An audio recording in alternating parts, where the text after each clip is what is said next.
anunciamos Jesus, vai para o ar. Vamos assistir o programa Anunciamos Jesus. Eu muitas vezes chamava minha mãe, chamava meus irmãos, vamos sentar aqui, vamos ver o programa Anunciamos Jesus. Esse programa eu achei que abriu muitos corações que estava fechado. Esse programa é muito bom esse programa. Joaquim José da Silva é conhecido também como Joca entre os amigos da Associação do Senhor Jesus.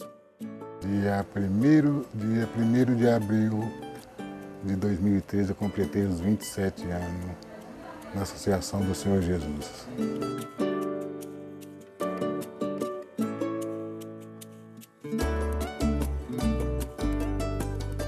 Eu comecei trabalhando à noite,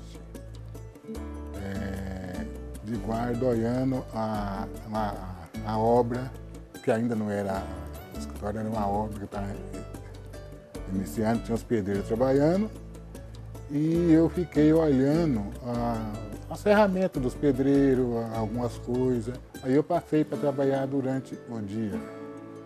Estive com o Gildo que me ensinou todas as embalagens, fazia as embalagens. A gente não tinha ainda assim, como tem hoje, que o correio vem até a gente buscar. Fazia essas embalagens, o Gildo pegava, levava para o correio e lá despachava. E daí as coisas foram aumentando, foi crescendo e eu fui ficando. Aí a pouco apareceu outros companheiros para me ajudar, porque crescia dia a dia. E ele acompanhou este crescimento. Nestes anos, podia acompanhar alegrias e dificuldades. Porque o crescimento foi assim, uma coisa assim, com muita dificuldade e com muita luta, mas aquilo ia crescendo, que você sentia o dia a dia que ia crescendo e foi crescendo, como se fosse assim, uma criança que está começando a mudar os primeiros passos. E esse crescimento foi realmente com muita dificuldade, com muita luta, com muita assim, coragem, e fé e tudo. Fé que também foi plantada em seu coração. Não tem nenhuma dúvida. Foi aqui exatamente que achei tudo aquilo que eu achava que... A gente, quando é jovem, a gente tem umas cabeças meio...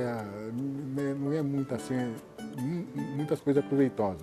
Depois que a gente vai caindo, pegando um pouco de experiência de vida, tudo que a gente vai vendo como que é as coisas, como as coisas realmente não é como a gente pensava quando a gente é jovem. A gente conversando, e aí o Padre Eduardo achou que eu tinha que fazer essa primeira comunhão. Mas ainda estava aquela cabeça meio desnorteada, não sabia muito bem o que era. E daí então, daí para frente, o Padre Eduardo e a irmã Cecília me pegaram e me fizeram eu fazer a primeira comunhão. Foi uma ótima coisa, muito bom, muito bom.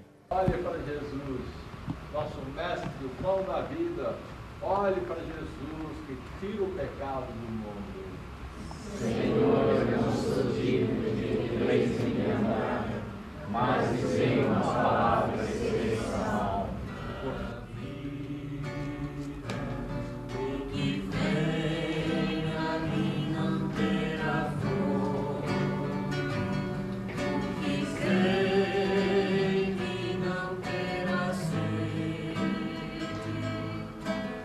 Ninguém vem a mim se meu Pai não... Foi aqui que a minha achei, encontrei e tenho a minha fé por intermédio de tantas coisas boas que têm acontecido comigo aqui dentro, não só comigo, como quase com todos, e essa fé em primeiro lugar. Foi aqui que eu encontrei realmente o caminho, a fé, o amor de tudo.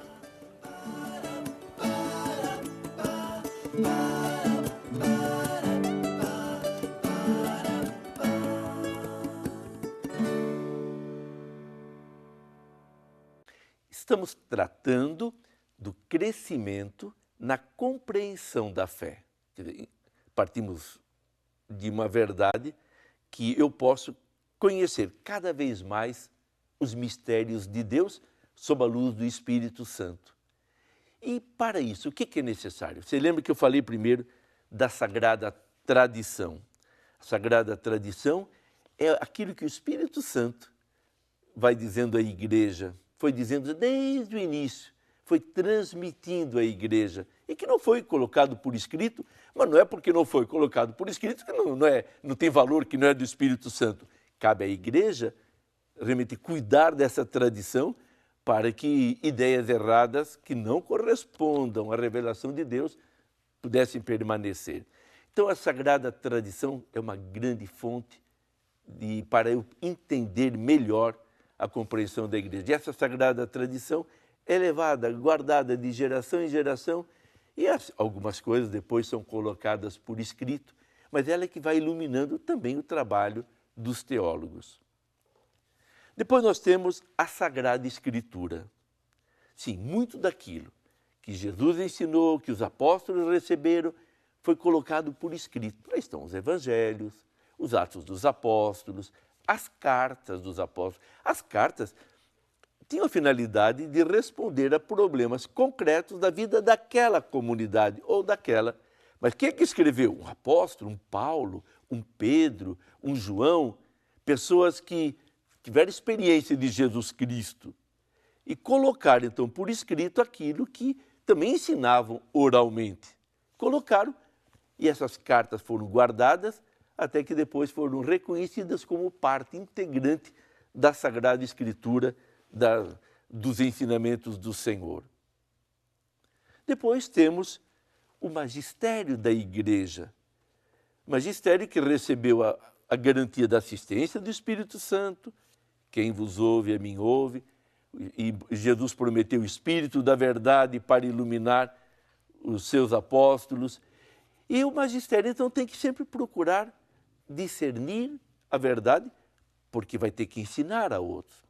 Então, você veja, Sagrada Tradição, Sagrada Escritura e magistério fazem parte de uma riqueza da igreja e se unem.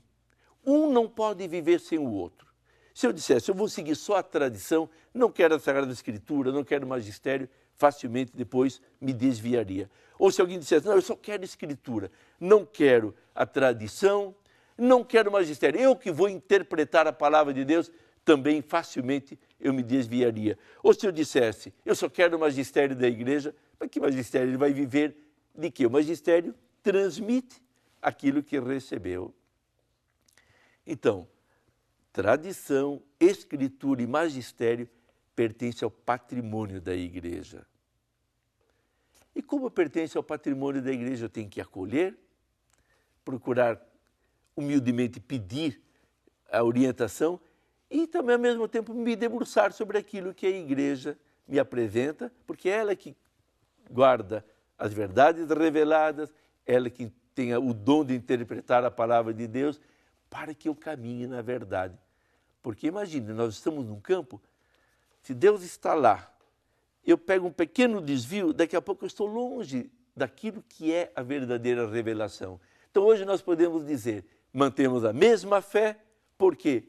Porque Jesus Cristo deixou o Espírito Santo para iluminar esta igreja que ele fundou e que deve ser assim, aquela que guarda o rico patrimônio que ele nos deixou. Que riqueza nós temos em nossa igreja. Como vamos saber agradecer devidamente ao Senhor? A melhor forma de agradecermos é vivendo humildemente, na verdade, buscando cada vez mais penetrar nos ensinamentos do Senhor Jesus. Para isso, invoco a bênção de Deus Todo-Poderoso, do Pai, do Filho e do Espírito Santo.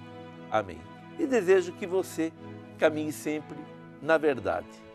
Na verdade. A verdade é que nos liberta. Caminhar na verdade exige humildade. Eu tenho certeza que, pedindo, Deus vai lhe dar este dom. Fique na paz do Senhor Jesus.